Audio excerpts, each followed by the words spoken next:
우리 말씀과 순종으로 하나님을 향하여 하나님 앞에 서겠습니다. 오늘 우리들에게 주시는 하나님의 말씀은 마태복음 6장 22절로 24절 말씀입니다. 눈은 몸의 등불이니 그러므로 내 눈이 성하면 온 몸이 밝을 것이요 눈이 나쁘면 온 몸이 어두울 것이니 그러므로 내게 있는 빛이 어두우면 그 어둠이 얼마나 더하겠느냐. 한 사람이 두 주인을 섬기지 못할 것이니 혹 이를 미워하고 저를 사랑하거나 혹 이를 중히 여기고 저를 경히 여깁니다. 너희가 하나님과 재물을 겸하여 섬기지 못하느니라. 아멘. 오늘 이 말씀을 의지해서 마음이 청결한 삶이라는 제목으로 말씀을 나눕니다. 요즘 우리가 사는 세상을 보면 양심이 없는 세상인 것 같아요. 사사기 시대의 그 큰 특징이 뭐냐면 다 제 소견에 옳은 대로 행했다는, 다 제 생각대로, 다 저 하고픈 대로 그렇게 살았다는 거예요. 그래서 사사시대는 혼돈의 시대라고 볼 수 있지. 근데 요즘이 그런 것 같아요. 옳고 그름을 따지기보다는 다 제 마음에 하고픈 대로 사는 것 같아요. 아무 이유도 없이 일면식도 없는 사람에게 총을 쏴대서 죽이지 않고, 자기가 기분이 나쁘다고 걸어가는 할머니를 발로 걷어차지를 않고,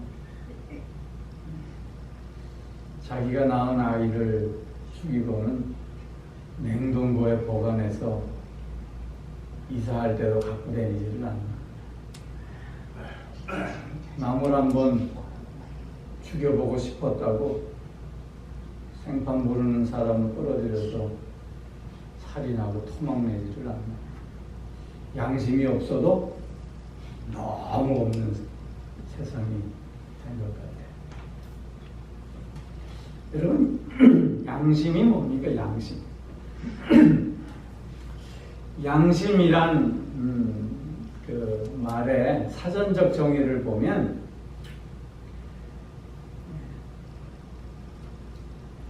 어떤 그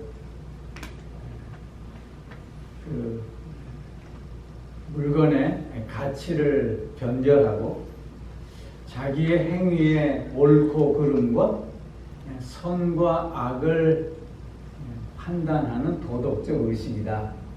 그렇게 사전은 정의하고 있더라고요. 그런가 하면 법률적인 용어로 양심이라는 말은 그렇게 행하지 않으면 자신의 존재의 가치가 무너질 것만 같은 그런 마음의 소리라는 거예요. 이런 말들을 종합해 보면 양심이란 각자가 자기의 생각과 자기의 판단과 행동의 준거가 되는 것임을 우리는 알 수 있어요. 마음이 청결한 자는 복이 있다. 그렇게 주님은 산상수훈에서 말씀을 하셨지요. 이 마음이 청결한다, 마음이 깨끗하다라고 하는 건 결국 무슨 뜻이냐면 가장 먼저는 깨끗한 양심이 있다, 깨끗한 양심을 가졌다라는 의미인 것이죠.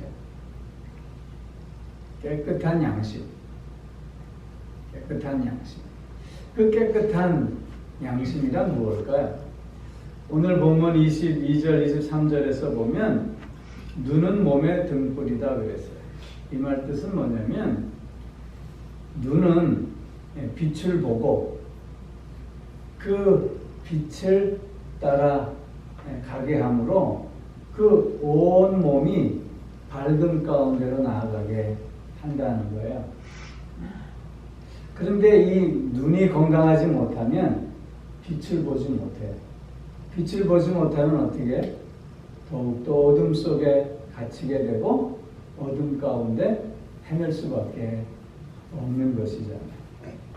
그런데 이 몸의 눈은 무엇과 우리가 비견할 수 있냐면 양심과 비견할 수 있는 거예요. 양심은 영혼의 눈이다. 그렇게 설명할 수 있는 거죠. 그래서 양심이 깨끗한 자는 진리를 볼 수 있어요. 양심이 깨끗한 자는 진리 안에 머물게 해요. 양심이 깨끗한 자는 그래서 진리대로 행동하고 살 수 있게 한다는 거예요. 마음이 청결한 자는 복이 있나니 저희가 하나님을 볼 것이요. 그렇게 말씀하잖아요. 깨끗한 양심은 그래서 하나님을 아는 거예요. 하나님을 아는 것이 곧 깨끗한 양심인 거예요. 왜냐하면 하나님의 속성을 알고 하나님의 뜻을 알고 하나님의 섭리를 알 때 우리는 바른 삶, 복된 삶을 살아갈 수 있기 때문인 것이죠. 깨끗한 양심, 그것은 하나님을 아는 것이에요. 즉 하나님이 기준이 되는 양심이 깨끗한 양심이라고 하는 거예요. 특별히 사람마다 그 양심의 기준이 같지 않아요. 어떤 사람은 수백만을 죽이고도 양심의 가책을 받지 않아요. 그런가 하면 어떤 사람은 자그마한 자신의 잘못에 대해서도 괴로워하고 슬퍼하고 후회해요. 양심의 기준은 제각기 달라요. 그렇기에 보다 분명한 기준인 하나님을 갖고 있어야 되는, 하나님을 알고 있어야 되는, 하나님을 아는 것이 깨끗한 양심이라는 거예요. 시인이 노래하죠. 하늘을 바라보아 한 점 부끄러움이 없기를. 하늘을 바라보아 한 점 부끄러움이 없는 삶을 살아가는 사람의 양심이라 할지라도 그 양심에 하나님을 알지 못한다면 그 양심은 결국 깨끗하고 옳은 양심이 될 수 없어요. 왜냐하면 자기 만족에 불과하고 자기 의의를 드러내는 것에 불과하기 때문인 것이지. 아무리 세상적으로 깨끗한 양심이라 한다 할지라도 그 양심에 하나님을 알지 못한다면 하나님을 아는 깨끗하고 옳은 양심과 구별할 수 있어야 한다는 거예요. 깨끗한 양심과 반대되는 말은 성경에서 화인 맞은 양심이다. 그렇게 말씀하고 있어요. 화인 맞은 양심. 그 화인 맞은 양심이라고 하는 건 늘 어둠 가운데 있는 거예요. 화인 맞은 양심은 하나님을 알지 못하고 하나님을 알 수도 없는 양심을 말하고 있는 거예요. 그렇게 화인 맞은 양심은 늘 진리에서 벗어나 늘 거짓 가운데 머물러 있는 양심일 수밖에 없는 것이죠. 깨끗한 양심. 그 깨끗한 양심을 가진 자만이 그래서 복된 삶을 오늘도 살아갈 수 있게 되는 거예요. 화인 맞은 양심을 가진 자들은 제가 무슨 일을 하는지도 알지 못해요. 자기가 어떤 죄를 범하는지도 알지 못해요. 자기가 가는 방향이 옳은지 그른지 알지 못해요. 자기가 가는 그 길의 끝이 무엇인지 알지 못해요. 그저 제 욕심이 이끄는 대로, 욕망이 이끄는 대로 살아갈 뿐인 거죠. 하나님을 믿는 우리 모든 그리스도인들은 하나님을 아는 자들이기에 깨끗한 양심을 가진 자들일 줄로 믿습니다. 왜 하나님께서 우리로 하여금 너희는 세상의 빛이요 소금이라 말씀하셨냐면 바로 하나님을 아는 깨끗한 양심을 가진 자들로 보셨기 때문인 것이죠. 사랑하는 성도 여러분, 오늘도 그래서 우리는 하나님을 더 많이 알 수 있어요. 오늘도 그래서 우리는 하나님의 뜻을 더욱더 분명하게 분별해 갈 수 있어야 하는 거예요. 그래서 깨끗한 양심을 가진 자로, 마음이 청결한 자로 오늘 이 세상에서 빛과 소금으로 선한 영향력을 행사하는 우리들이 되어질 수 있어야 하는 거예요. 양심 없는 이 시대에 참된 양심을 가진 자로 세상과 구별된 삶을 살아내는 우리가 더욱 되어져야 할 줄로 믿습니다. 청결한 마음은 단순한 양심을 가진 것을 의미해요. 오늘 24절 말씀에서 보면 한 사람이 두 주인을 섬기지 못할 것이다 말씀하고 있어요. 즉 단순한 양심이라는 건 두 가지를 함께 보지 못한다는 거예요. 위를 보면 아래를 볼 수 없고 아래 것을 보면 위의 것을 볼 수 없음을 말씀하고 있는 거예요. 단순한 양심은 두 가지를 다 가질 수 없음을 늘 고백하는 거예요. 여러분, 우리가 살아가면서 좋은 것과 나쁜 것 중에 하나를 고르라면 그 어느 누구도 나쁜 것을 고르는 사람은 없을 거예요. 그런데 좋은 것과 더 좋은 것 중에 하나를 고르라면 여러분 어떨 것 같아요? 고민해야 될 것 같아요. 왜냐하면 좋은 것도 갖고 싶고 더 좋은 것도 갖고 싶기 때문에. 그러면 이수일과 심순의 얘기 잘 아시지요? 사랑을 택하자니 다이아몬드가 울어. 다이아몬드를 택하자니 사랑이 울어. 두 가지를 다 가질 길은 없을까 고민하는 거예요. 이것은 단순한 양심을 가질 자가 아닙니다. 또 하나, 좋은 것과 더 좋은 것 중에 하나를 고르라면 고민해야 하는 이유가 무엇이 더 좋은 건지 잘 생각하고 판단해야 하기 때문인 것이죠. 정말 더 좋은 것이 무엇인지를 우리는 분별해 낼 수 있어야 하는 거죠. 단순한 양심을 가진 사람은 늘 가장 좋은 것, 최고의 최선의 것을 고를 줄 아는 자예요. 왜냐하면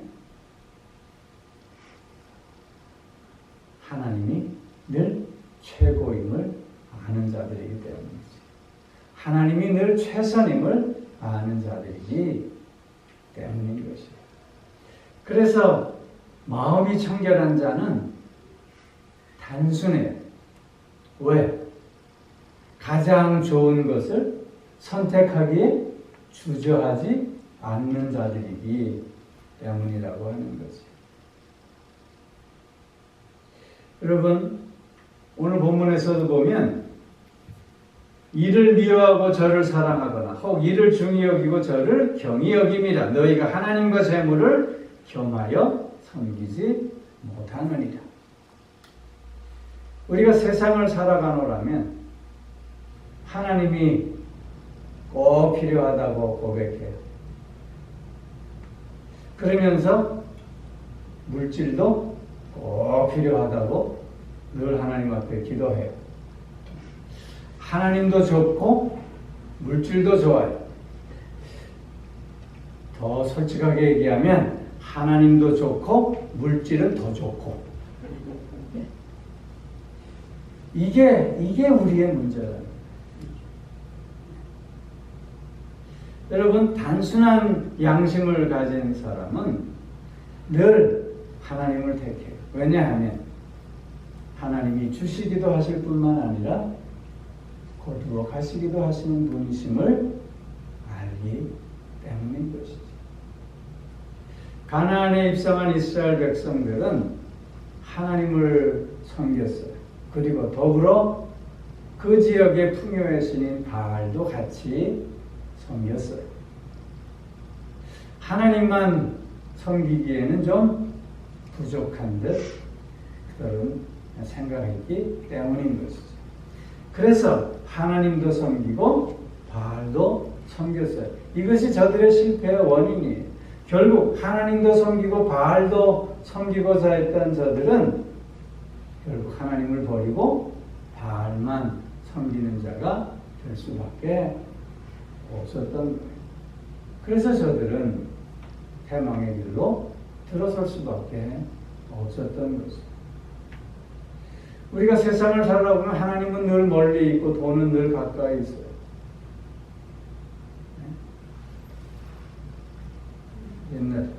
옛날에 사람들이 그런 말 많이 하죠. 복은 멀고 주먹은 가깝다. 하나님의 그 능력은 늘 요원하고 돈의 능력은 늘 우리를 감동시켜요. 그러기에 우리는 하나님보다도 먼저 돈을 더 택하려고 하는 본능들이 있어요. 그러나 우리의 단순한 양심은 그런 우리에게 경고하고 있어요. 그것이 헛된 삶이라고, 그것이 허무한 삶이라고, 그것은 결국 실패하는 삶이 될 수밖에 없음을 늘 말하고 있는 거예요. 그렇게 청결한 마음은 단순한 양심을 가진 거예요. 가장 좋은 것, 가장 최선의 것을 늘 택하는 마음인 것이죠.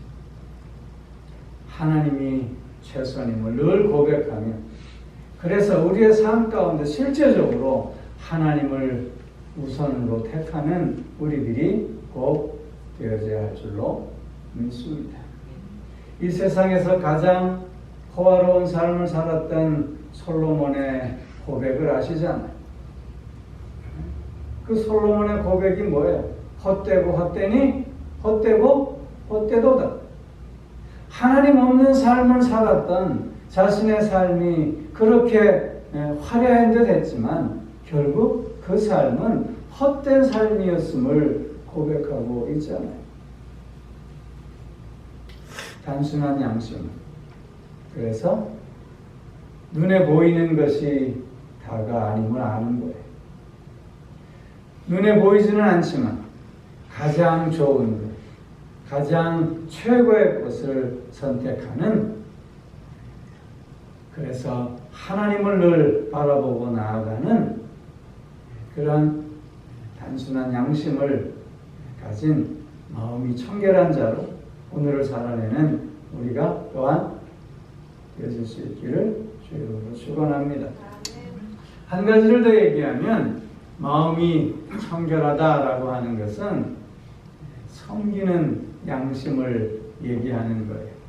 오늘 본문에서도 보면 하나님과 재물을 겸하여 섬기지 못한다. 하나님을 섬기거나 재물을 섬기거나 한다는 거예요.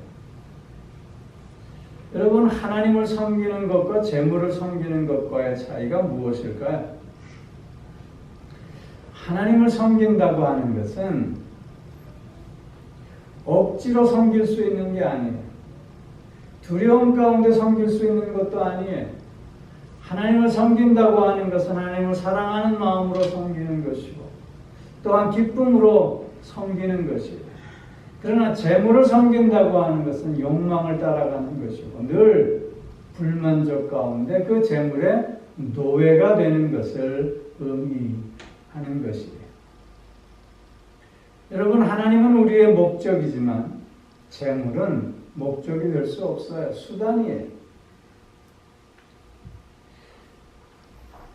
청결한 마음을 가진 섬김의 양심은 그래서 섬겨야 할 것을 섬긴다고 하는 거죠.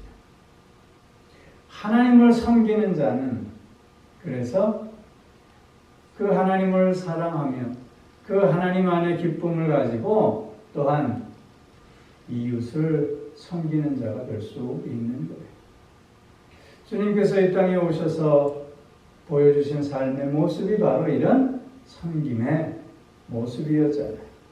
내가 섬김을 받으러 온 것이 아니라 오히려 섬기러 왔노라고. 섬김을 통해서 주님은 우리의 주님 되심을 나타내 보여주시는 거예요. 마음이 청결한 자는 이런 섬김의 양심을 통해서 또한 우리가 오늘도 하나님의 자녀임을 드러내 보일 수 있는 거죠. 사도 바울은 이런 섬김의 마음을 어떻게 설명하고 있냐면 고린도 교회 안에서 우상 제물을 먹는 것에 대해서 분란이 있었어요. 우상에게 드렸던 제물을 먹어야 되느냐? 아니면 먹지 말아야 되느냐? 먹을 수 있느냐? 아니면 먹을 수 없는 것이냐? 이것에 대해서 분란이 많이 있었어요. 사도 바울의 생각이 뭐였냐면 우상은 아무것도 아니기에 우상의 제물은 먹어도 된다는 거예요. 그렇지만 나는 우상에게 바쳐졌던 제물을 먹음으로 말미암아 양심의 가책이 하나도 없지만 그러나 내가 우상의 제물을 먹는 것을 보고 나의 형제가 상처를 받고 시험을 받게 된다면 나는 그를 위해서 1절 고기는 입에 대지도 않겠노라고 그렇게 선언하고 있음을 보게 돼요. 이것이 섬김의 모습이라는 거예요. 섬긴다고 하는 것은 나를 먼저 생각하는 것이 아니라 너를 먼저 생각하는 거예요. 주님께서 이 땅에 오셔서 우리를 먼저 생각해 주심으로 섬김의 본을 보였듯이 섬김의 마음을 갖고 있다는 것은 나를 내려놓고 너를 먼저 바라보는 거예요. 하나님을 먼저 바라보며 하나님께서 주신 것을 가지고 하나님의 뜻대로 사용하며 하나님께 영광을 돌리는 것이 하나님을 향한 섬김의 양심이며 또한 너를 향한 섬김의 모습이 될 수 있는 거예요. 마음이 청결한 삶은 그래서 깨끗한 양심을 가지고 사는 거예요. 하나님을 아는 양심, 하나님이 기준이 된 삶을 사는 것이 깨끗한 마음으로 사는 삶이에요. 그리고 늘 하나님을 택함으로 가장 좋은 것을 선택하는 단순한 양심을 갖고 사는 거예요. 그리고 하나님을 섬기는 양심으로 하나님뿐만 아니라 이웃을 섬기는 가운데 하나님 주신 은혜를 나누고 그래서 함께 어우러져 하나됨을 이루어가며 하나님의 사람으로 함께 자라가는 삶을 살아가는 것이 바로 마음이 깨끗한 자의 삶의 모습이라고 하는 것이죠. 너무나도 혼란스럽고 너무나도 어둠이 행배한 이 세상에서 우리는 오늘도 빛의 사람으로 불림을 받았습니다. 마음이 청결한 자로 오늘도 우리는 하나님께서 세워주셨습니다. 그렇기에 깨끗한 양심으로, 단순한 양심으로, 섬기는 양심으로 가장 좋은 삶, 가장 복된 삶, 가장 능력 있는 삶, 가장 아름다운 삶을 살아내는 우리 모두가 꼭 되어질 수 있기를 주 이름으로 축원합니다. 기도하겠습니다. 사랑의 아버지 하나님, 오늘도 우리를 복된 자로 세워주시고 오늘도 우리를 빛의 사람으로 하나님의 사람으로 세워주셨으니 참 감사를 드립니다. 오늘도 더욱더 마음이 청결한 자로 깨끗한 양심을 가진 자로 하나님을 기준으로 해서 살아내는 우리가 되어질 수 있게 하여 주옵시고 단순한 양심을 가진 자로 가장 좋은 것 하나님을 늘 바라보는 삶을 살아가는 우리가 되어질 수 있게 하여 주옵시고 섬기는 양심을 가진 자로 하나님을 섬기며 또한 너를 섬기는 우리의 삶이 되어질 수 있게 하여 주시옵소서. 그래서 어둠의 시대의 빛으로 또 혼탁한 이 시대의 소금으로 오늘을 살아가기에 조금 더 부족함 없는 우리 모두가 꼭 될 수 있게 하여 주시옵소서. 감사드리며 우리 주 예수 그리스도의 이름으로 기도하옵나이다. 아멘. 이제는 우리 주 예수 그리스도의 은혜와 하나님 아버지의 무한하신 사랑하심과 성령의 교통하시며 인도하시며 내주하시며 또한 복주심의 역사가 마음이 청결한 자로 오늘을 살겠노라. 그래서 빛과 소금의 직분을 힘있게 감당하겠노라. 다시금 소원하며 결단하는 사랑하는 성도들과 그 가정과 하시는 모든 일들 위해 이제로부터 영원토록 함께 하옵시기를 간절히 축원하옵나이다. 아멘.